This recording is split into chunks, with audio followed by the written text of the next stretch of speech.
ఆగండి అన్న ఆయనకు మైక్ పెట్టనియండి అన్న. అందరు ఓకేనా అన్న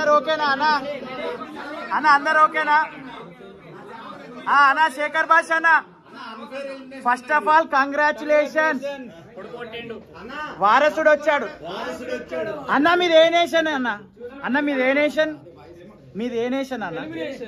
ఎలిమినేషన్.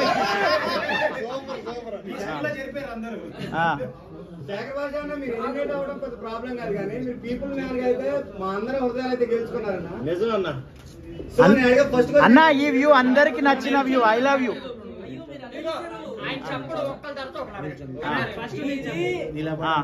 మీ దేశము నా దేశము మన ఇద్దరు దేశం. మీ నేషన్ నా nation nomination.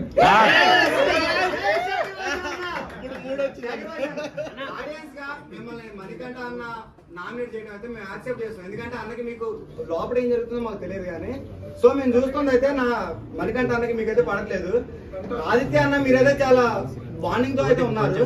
But elimination nomination టైంలో అయితే ఆదిత్య అన్న మేము నామినేట్ చేసిండు. మేము చూసింది నిజం లేకపోతే లోపల ఏం జరిగింది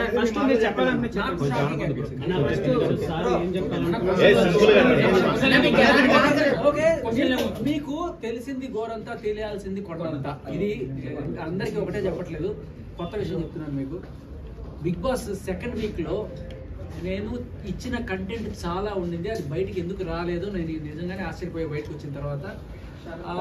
ఒకటి టాస్కుల్లో నన్ను ఆడించలేదు, నా పేరు రాలేదు. ఒకే ఒక టాస్క్, ఆ సాంగ్స్ టాస్క్ లో నేను ఆడతా అన్నప్పుడు కూడా కెప్టెన్ ఉంటుంది. సో ఏ రకంగా టాస్కుల్లో పాల్గొనే అవకాశం రాలేదు. ఆఖరికి సంచాలకుగా చేస్తాను అనుకున్నప్పుడు కూడా ప్రేరణ నేను ఏం చేయలేదు కదా, నేను వస్తానంటే సరే ప్రేరణ సంచాలకి ఇచ్చాం. సో ప్రేరణ అంత ప్రేరణ గేమ్ ఎలా అనిపిస్తుంది సార్? జెన్యూనా అన్న నా మీద పడతారేందా నాకు ఇప్పుడు కూడా ఏం టార్చర్ అని ఇది మానకు. ఆయన నామినేట్ చేసినా కూడా నేను ఎప్పుడు కూడా నామినేట్ చేస్తే ఏమైతుంది, నాకు జనాలు ఉన్నారు కదా వాళ్ళకి నేను నచ్చితే నేను ఎక్కడ పోతాను అనుకునేవాడిని. ఆడియన్స్ ఉన్నారు, వాడు ఓడియన్ అంటారు అనుకున్నాను. ఆడియన్స్ ఓడిచేస్తాను కాదన్న, ఆడియన్స్ ఎలిమినేట్ చేయలే అన్న మిమ్మల్ని, హౌస్ మేట్స్ ఎలిమినేట్ చేసారు మిమ్మల్ని. అన్న మణికంఠ ఇంకో పల్లవి ప్రశాంత్ అవుతారని మీరు అంటారు అన్న? అదే పల్లవి ప్రశాంత్ కన్నా సో నేను ఎలిమినేషన్ అయినందుకు అస్సలు ఏ రకమైన బాధ లేదు. ఎలిమినేషన్ అయ్యి ఇంటికి వచ్చాను హ్యాపీగా. అండ్ ఎలిమినేషన్ చేసిన నా హౌస్ మేట్స్ ని కూడా నేను తప్పు పట్టను, వాళ్ళందరూ కూడా ప్రేమతోనే నేను నా బిడ్డను చూడాలని కోరికతోటి వాళ్ళు ఎలిమినేషన్ చేశారు. బయటికి ఏ రీజన్స్ అయినా చెప్పుకోవచ్చు.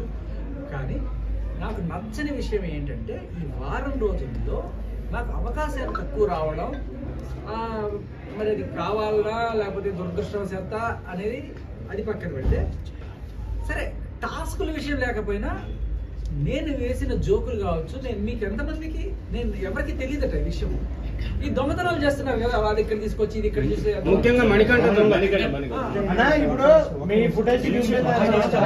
అన్న సైలెంట్ గా ఉన్నాడు అన్న, మైక్ బిస్కెట్ అయింది ఆల్రెడీ. ఒకసారి